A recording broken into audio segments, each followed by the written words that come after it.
સમસ્ત જાડેજા કુળના કુળદેવી માતા મોમાઈને નમન.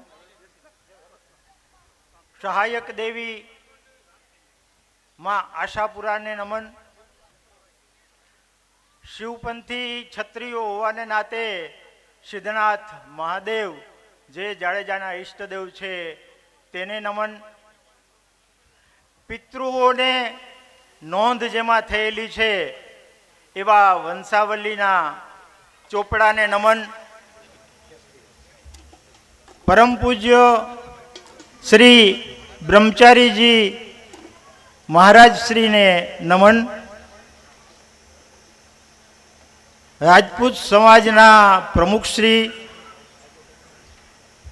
આ વિસ્તારના ગુજરાતના પૂર્વ મિનિસ્ટર એવા ધર્મેન્દ્રસિંહજી, શ્રી બિજરાજસિંહજી જાડેજા, શ્રી જયેન્દ્રસિંહજી જાડેજા, શ્રી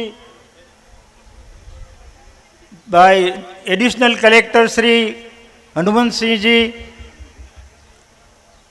શ્રી પીટી જાડેજા, શ્રી રામપરવાળા ઝાલા સાહેબ, યોગેન્દ્રસિંહભાઈ, શ્રી શિક્ષણના પ્રમુખ શ્રી ડીડી જાડેજા, અમારા માનીતા અને સર્વજ્ઞાતિના પ્રિય એવા પૂર્વ ચૂંટણીમાં ઉભેલા એવા શ્રી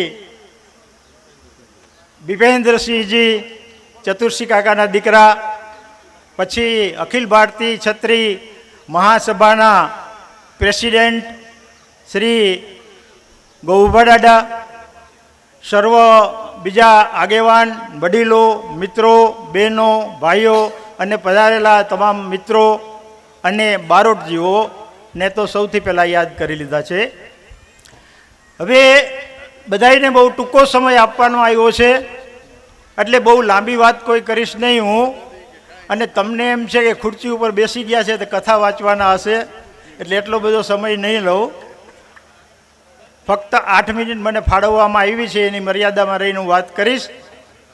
તો સૌથી પહેલાં તમને યાદ કરાવવું એક ક્ષત્રિય તરીકે, એક કર્નલ ટોડે રાજસ્થાનના ઇતિહાસમાં લખેલું છે કે કોઈ એમ કહેતો હોય કે મોતથી બીતો નથી તો કાંઈ ખોટું બોલે છે અને કાંઈ ક્ષત્રિય હોય.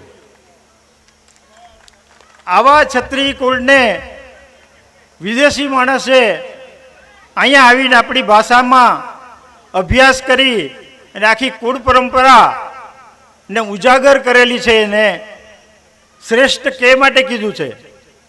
ઠીક છે, આપણા મિત્રો, સંબંધીઓ, સગાઓ, બારોટો એ બધાય તો આપણા વખાણ કરે સ્વાભાવિક છે, પણ વિદેશના એક તત્વવેતા અને ઐતિહાસિક માણસ આવા વખાણ કરે એ બહુ અગત્યનું છે. પોઈન્ટ વાઇઝ વાત કરીશ, 2-3 પોઈન્ટ જ કહીશ.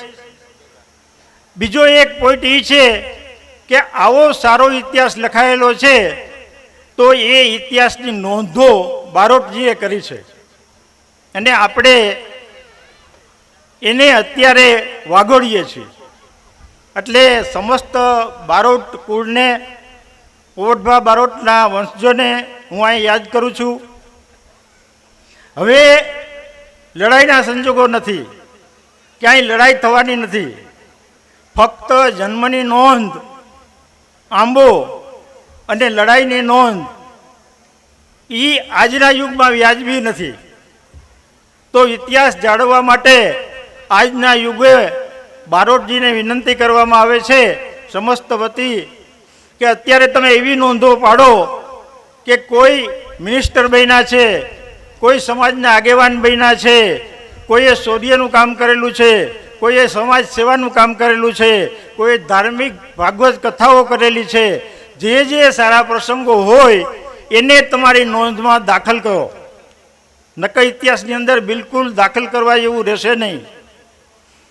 રતનપર જેવી સભા ભરાણી હોય એની નોંધ કરો. કોઈ પણ ક્ષત્રિયોને યોગ્ય સમાજ ઉપયોગી બાબતો હોય એની નોંધ થવી જોઈએ. તેમજ ગામમાં દેશની સેવા માટે જે રહેલા હોય એ ઉપરાંત ઊંચ હોદ્દા ઉપર હોય એની પણ નોંધ થવી જોઈએ.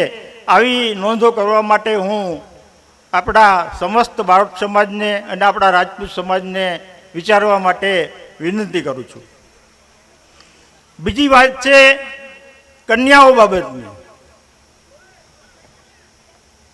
મેં ઘણીવાર કીધું છે, એક પાણી આપો.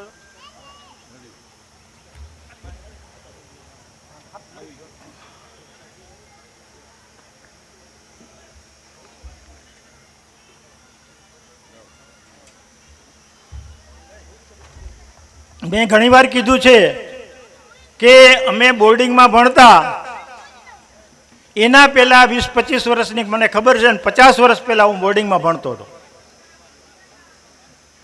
જેટલા દીકરાઓ બોર્ડિંગમાં ભણ્યા છે, ઇવન આ ડૉક્ટર સાહેબ, બીજા ડૉક્ટર આરટી જાડેજા, બીજા અસંખ્ય હોદ્દેદારો જે અટાણે મોટા છે, એડિશનલ કલેક્ટર શ્રી હનુમંતસિંહ, પછી આ ઘનશ્યામસિંહ સોઢા સાહેબ, એ બધાય બોર્ડિંગના ટચમાં, સમાજના ટચમાં રેલા છે. તે એક પણ વિદ્યાર્થીએ કોઈએ પરજ્ઞાતિમાં લગ્ન નથી કર્યા. શું બોર્ડિંગમાં એની પાસે કરાર કરી લેવામાં આવતો હતો? ના, વાતાવરણ અને સમાજનો ટચ. હવે આપણે બનાવ બનતા બહુ જોઈએ છીએ, એ પણ એક દુઃખની વાત છે. તો બધા દીકરીઓનો પણ વાંક કાઢે છે. હવે દીકરીઓનો વાંક કાઢવા વ્યાજબી નથી. એનું કારણ છે કે એક યુગ હતો કે દરબારગઢમાં રહી કે લિમિટમાં લઈ પોતાના કુટુંબ સાથે